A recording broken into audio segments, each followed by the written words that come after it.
everyone, this is Anshika Singh. I recently got certified copies of my CA Foundation exams और इस video में I will share my certified copies of business law exams जिससे कि आपको एक idea मिल जाए कि आपको पेपर को प्रेजेंट कैसे करना है और मेरी क्या प्रेजेंटेशन टेक्निक थी that helped me to score 73 in law. So stay tuned, do like the video and subscribe the channel. So this is my certified copy of business law जिसमें you can clearly see कि मुझे 65 marks मिले हैं. But if we see at the actual mark sheet तो उसमें मुझे 73 marks show हो रहे हैं. दिस मीन्स मुझे ICAI ने 8 मार्क्स एज ग्रेस दिया है. Coming to the answer sheet, आपको पेपर को उस क्वेश्चन से स्टार्ट करना चाहिए जो आपको सबसे बेटर तरीके से आ रहा हो. मैंने क्वेश्चन 6 से स्टार्ट किया है एंड मैंने 6A जो किया है इसके सारे प्रोविजंस मैंने लिखे हैं and then facts of the case and then conclusion. तो आपको आंसर लिखते टाइम ये फॉर्मेट फॉलो करना चाहिए कि provisions, facts of the case, कोई रेलेवेंट केस लॉ है तो वो भी, और कंक्लूजन. यहाँ पे यू कैन सी कि मैंने क्वेश्चन 6A के लिए ऑलमोस्ट 3 पेजेस लिखे हैं. But if we see the marks of question 6A तो मुझे सिर्फ 4 मार्क्स मिले हैं 7 में से. सो इट मीन्स कि पेज भरना इंपॉर्टेंट नहीं होता है लॉ के पेपर में. कंटेंट भी मैटर करता है.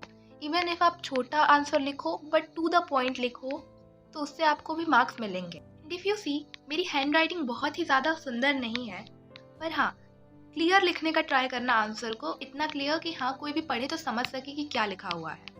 Hand writing is not that much important, but हाँ प्रेजेंटेशन इम्पॉर्टेंट होता है. सो अच्छे से प्रेजेंट करना पेपर को, कीवर्ड्स को अंडरलाइन कर देना है. मेजर एक डाउट होता है कि क्या स्टेप मार्किंग मिलती है लॉ में कि नहीं, तो बिल्कुल मिलती है.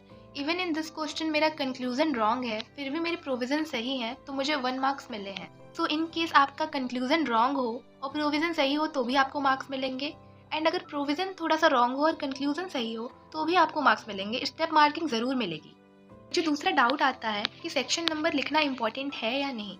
देखो याद है तो लिख दो, पर अगर नहीं याद है तो फिर अगर आप नहीं भी लिखोगे तो ज़्यादा मार्क्स नहीं कटेंगे. सेक्शन नंबर में ज़्यादा टाइम मत वेस्ट करना प्रिपरेशन में, because section number foundation level पे सिर्फ आधे मार्क्स ही कैरी करते हैं.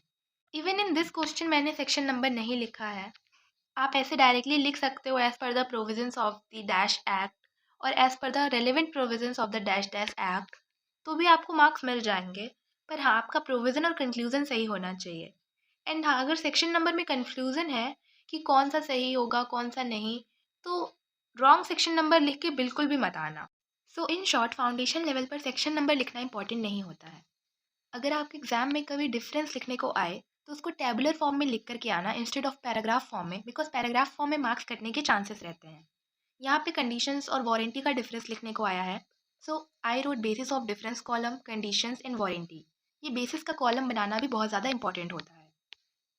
यहाँ पे कंपनी लिमिटेड बाय शेयर्स और कंपनी लिमिटेड बाय गारंटी के बीच का डिफरेंस है, तो यहाँ भी मैंने बेसिस का कॉलम और पूरे उसको टेबुलर फॉर्मेट में करके बनाया है.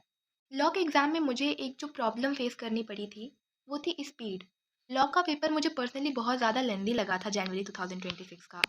एंड लास्ट हाफ आवर में मैं इतना रश कर गई थी कि मुझे कुछ चीज़ें समझ ही नहीं आ रही थी. मैं आते हुए भी आंसर्स को बार बार कट कर रही थी.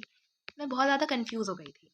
तो हाँ आप शुरू से स्पीड मेंटेन करने का ट्राई करना ताकि ये गलती आपसे ना हो. एंड एग्ज़ाम में बिल्कुल भी पैनिक मत होना. जो आ रहा है वो पहले उसको करो एंड ट्राई करो कि क्वेश्चंस को छोड़कर मत आओ. लॉ के पेपर में I was able to attend only 88 marks of questions and I got 73 including 8 marks of grace. So ये थी मेरी बिजनेस लॉ की certified copy. I hope this video is helpful for you. और अगर आपको इसका PDF चाहिए तो you can check it in description box, वहाँ पे आपको मिल जाएगी. And so that's it for the video. Stay tuned, do like the video and subscribe the channel.